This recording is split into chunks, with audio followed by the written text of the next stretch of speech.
Hey guys, Scott here. I apologize for the disheveled appearance. I've been feeling like shit the past couple of days. But I do want to talk about this, and I have my co-host here today, Buddy. Hello, Buddy. All right. So yesterday on stream, I watched Tofu's recent video where he goes over how kind of like the recent trend of killers has been to essentially be killers that are not necessarily strong at winning the match.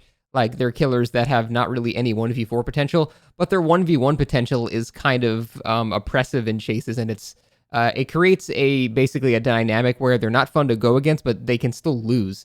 So basically everyone is not happy with the scenario. And it's true, a lot of killers have been like that. You know, like Deathslinger, Pyramid Head, these killers are not really that fun to go against, but they can still lose just by nature of survivors splitting up and doing gens really fast.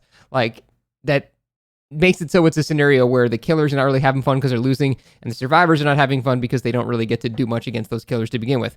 And Tofu's main point was that people have begun to realize that against these types of killers, quite often the best option is to just simply run away, just to get hit and just run as far away as possible. Because when you start having a lot of killers that negate the power of loops, well, then you shouldn't be looping. You should just be running in a straight line away. And overall, that promotes just really boring gameplay because anybody with, a keyboard can just hold W and run in a straight line.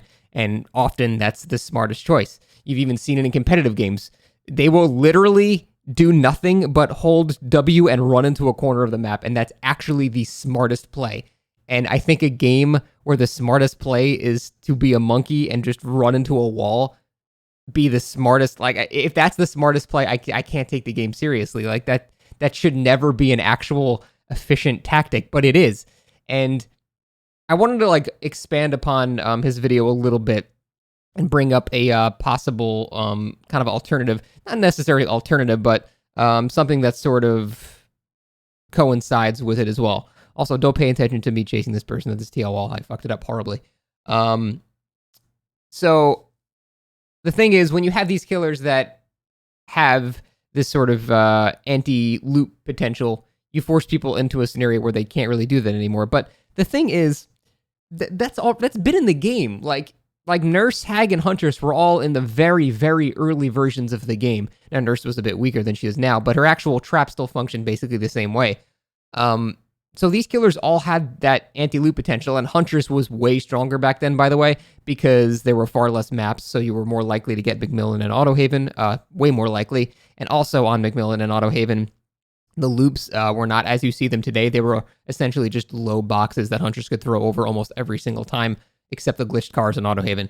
So there were not many things you could do against Huntress on these maps as well. So even to that extent, there have always been killers really that have this power to just sort of negate the looping thing. Hell, you could even say Trapper negates the looping thing. If you don't see the trap, if it's a darkened trap in some grass, you just sort of have to guess and you might not be able to loop there. So every killer to some extent kind of already has that.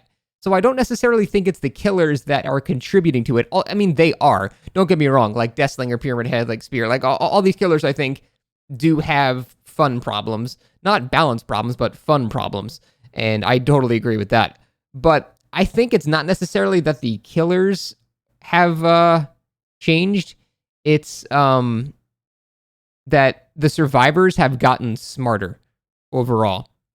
I don't know if it's because the comp meta is becoming more known, but, I made a video a couple years ago called The Strength of Holding W, where it basically covered how strong just simply running in a straight line away is in this game. And it's a hard problem to fix, but if you just run in a straight line, it ends up being one of the smartest things you can do against basically half the killers in the roster that, that's the thing, what's the counter to Trapper? If there's a trap in the area, or even if you don't know there's a trap in the area and you think there might be, you're chasing at Shaq and he's been there, so you just assume there. The correct play is to not loop Shaq, but to just get hit in the mouth and just run across the map somewhere. I really don't like that is such an efficient strategy, but I think it's not the problem with the killers. It's the problem that people have become smarter overall. And that's not really something you can balance, because once people have realized that, that's it. The die is cast and people realize that that's really smart to do now. So I think it's more of a player-based issue that we have just learned to be more efficient than an actual problem with the killers. Don't get me wrong, again, a lot of these killers do have huge fundamental fun problems. You should know that how much I bitch about Spirit, but I think the actual issue is the actual player base has just gotten smarter. So how do you actually fix that, I guess, is the next talking point there. I don't actually know. I think there's basically two ways to do it. The whole fixing the holding W mind game. Or meta game, sorry. One reason, or one way, is you can just simply have killers that deal with it like Blight. That's why everyone loves Blight, because he's kind of fun to go against in a chase, and he can also counter that whole W meta as well. Blight is like the perfect solution to that. But unless you design every killer with a rapid movement speed ability that can, traverse the distance after a hit like it, you just can't feasibly do that to every killer in the game. So that option's out the window. So another option is maybe give some killers that don't have a catch-up mechanic in any way, like even this wouldn't work. It'd have to be a uniform change, otherwise it would just unbalance certain things. So one of the things you could do is give basically killers 4 stacks to save the best for last permanently, and then nerf that perk. Or make it so the movement speed curve after hitting somebody is drastically altered, so they move much faster. So they can catch up, in 10 seconds, not 20 seconds. However, if you did that, you would have to take a lot of the maps that are seen as killer-sided and make them more survivor-sided, because you would have to give survivors more shit to work with. And this would also be a rare example of actually nerfing it for, the higher end and not really affecting it for the lower end, because higher end players know that they're just going to run for distance. If you take that power away from them, it might balance it a little bit more. And if you throw in another, couple of LLT walls or whatever, it's not going to change that much. It'll give survivors a couple more things to work with, but, then you'll have basically more chases at tiles where both players can use their skill rather than just holding W. But even then, that's a pretty controversial change. There are a lot of things that could abuse that. A lot of killers would benefit more from it than not. So that's a very experimental, wild, out there one. I think the best, most plausible solution is just simply making maps smaller. That's really the main thing to fix this.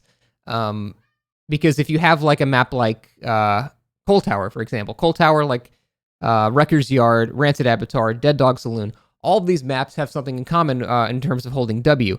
Depending on where you hit them, you can't hold W for the actual full duration, because you'll just hit a wall of the map, because the maps are so small that, if I hit somebody at the Coal Tower and they run away from the Coal Tower, they just hit a wall in 6 seconds and they can't run forward anymore, so they're actually still forced to use tiles and loops and things like that. So when you have a map that's a lot smaller, it actually makes it so you incentivize the chases at tiles where mind games and stuff are possible way more.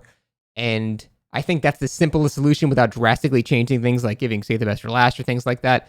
Side note, we need to give demo feed hitboxes so that shit can hit.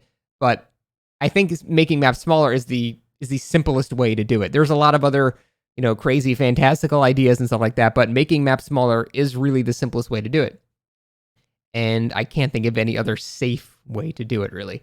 If you guys have any suggestions, please let me know, because the whole W meta is something that has been known for a while. It's just not been very popular, but it's starting to get more popular because people are realizing that a lot of killers being released have no real, tile counterplay, or they have very little, and so they're just playing it in the safest way, which is just running away, and we kind of want to avoid that.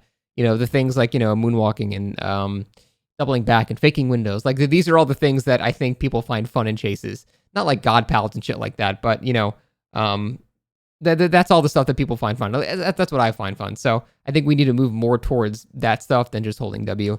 And those are a couple of random suggestions, but yeah, I don't know. That shit's hard to fix. I don't know how to fix that problem. If you guys have any better suggestions, please let me know. But that is it, guys. Thanks for watching, and see you next time.